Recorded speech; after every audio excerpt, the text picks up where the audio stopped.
Let's picture in our mind how people life were like in the past.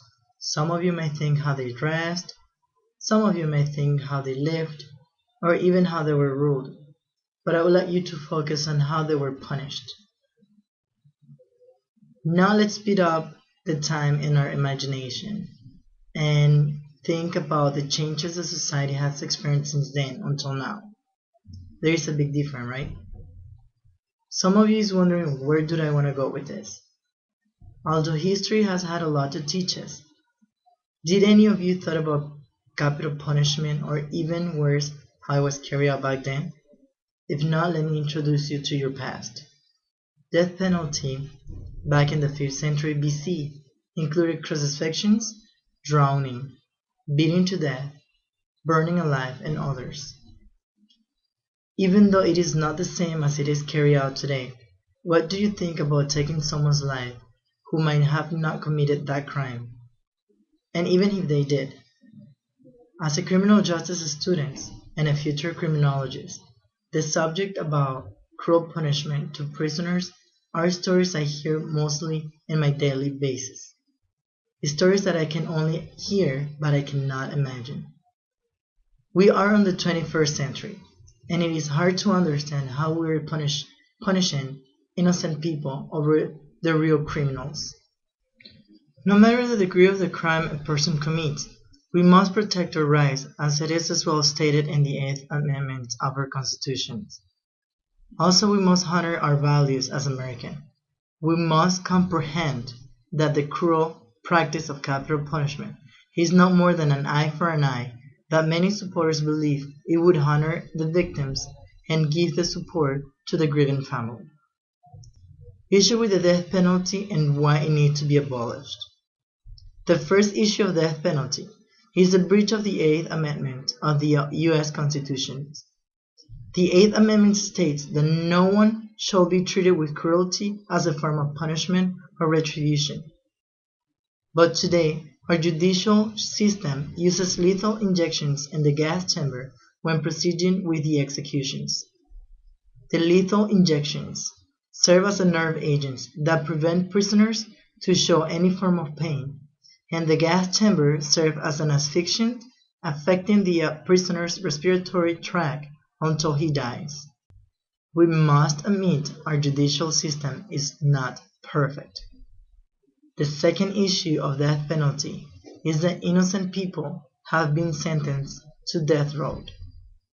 Since 1976, 138 innocent inmates, including men and women, have been freed from execution, as it is the case of Glenn Ford, an African American who was sentenced to death row for a crime he did not commit. Ford was found innocent 30 years later before his execution. Consequently, he was freed from death row without an apology. According to Grove and a group of criminologists, every 15,000 to 7,000 murders committed in the United States, only 120 people, or 1%, are sentenced to death row. Cases like Ford are well known, as much as the cases of those prisoners who have lost their life before proven innocent. The statistic shows that 4.1% out of the 1.6% of death row have been found innocent after their execution. Once a life has been taken away, there is not a way back. Whether a person is to live or die, it should not be the decision for a state to make. Many supporters argue that having life sentences can cost a lot, but opponents also argue that execution procedures is also expensive. But regardless of the cost, capital punishment violates the human rights, and that's all we should care about. Let's not forget about the unequal legal representation. The 5th and the 6th Amendment of the United States Constitution give criminal defendants the right to counsel. But can it be equal when the accused budget plays the role in whether they stay or get away with the death row sentencing? According to the deathpenaltyinfo.org, a death penalty trial can cost up to $1.26 million. Criminals with the ability to afford a good defendant with this amount of money are likely to get away with the death row.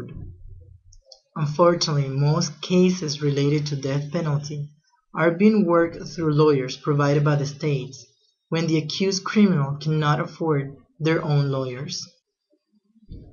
A study at Columbia University found that 68% of all death penalty cases were reversed on the appeal court with the inadequate defense. Now I would like to ask you, what would you do in the position of the criminals, in the position of the family of the victims or the criminals? Mistake can happen in both ways. The mistake to commit the crime and the mistake to punish the wrong person. Hundreds of families have lost their child by the wrong decision made by the state.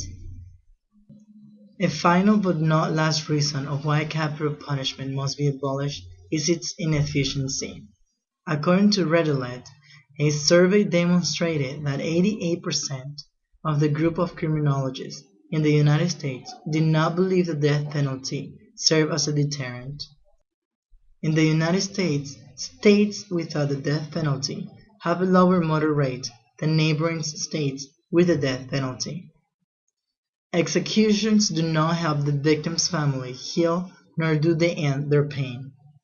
In conclusion to my speech, if you would like a better world, the changes are in your hands.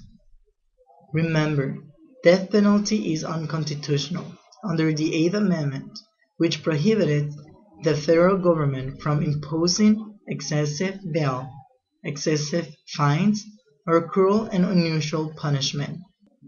The use of lethal injections and gas chamber as a form of execution should stop. It is very frightening not only the form of executions are done, but how many innocent lives have been taken away due to the imperfect judicial system. The groups of people most affected are minorities and poor due to their financial inability of affording a good defense lawyer. Ask yourself, what is the purpose to take their life away? It is very expensive. It is likely to be executing an innocent person. Their death will not bring their victim's life back, nor will heal the victim's family. It is the 21st century. Open your mind and realize we can make better changes as we have much more freedom. We are not restricted as we think we are. We do not need too much to have our voice heard. Remember, we're here today. We don't know where we can be tomorrow.